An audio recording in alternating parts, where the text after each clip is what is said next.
Hello नमस्ते। यहाँनिर हेर्नुहोस् ल, यो छ नि गमलामा, यो यसो हेर्दा चाहिँ अदुवा जस्तै छ है। हो, बोट चाहिँ अदुवा अदुवा परेको छ, मान्छे झुक्किने खालको अदुवा होइन यो भने जस्तो। तर यो अदुवा होइन, यो हो तपाईँको छोटा अलैँची।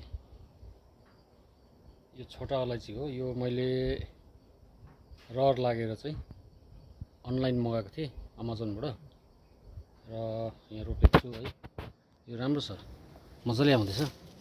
तर यो फलेको छैन अहिलेसम्म। यो कम्ती कम्ती 1 वर्ष अलिक बेसी भयो। मैले सानो एउटा बिरुवा मात्रै थियो, तर ठुलो ज्याङ भएको छ। यो गमलाभरि हुनु आँटेको छ। अन्त तर यो फलिहालेको छैन। यो फल्छ कि जस्तो चाहिँ लागेको छ, तर अब के हुन्छ हेरौँ। मजाले आएको छ छोटा अलैँची है।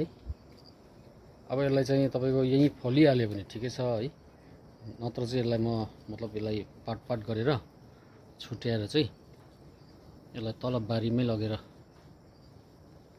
सार्नु पर्यो भनेर सोचिरहेको छु।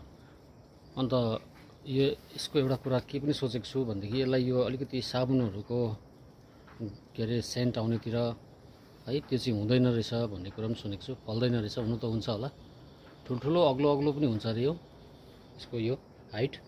तर त्यस्तो त्यो नराम्रो जग्गातिर चाहिँ यो फल्दैन अरे। अन्त यसलाई राम्रो जग्गा चाहिन्छ, सफा जग्गामा राख्नुपर्छ। यसको सेन्टहरू यसले अरू त्यस्तो नराम्रो सेन्टहरू चाहिँ मन पर्दैन अरे यसलाई, कि फल्दैन भन्ने कुरा छ। त्यस्तो भयो भने अब यो चाहिँ यसलाई चाहिँ सार्नु पर्नेछ हो। अहिले त यसो त दामी छ, राम्रो आउँदैछ आउनु त। तर यसलाई अब सारेर फल्छ कि ट्राई गर्नुपर्छ। हुन्छ, थ्याङ्क यू।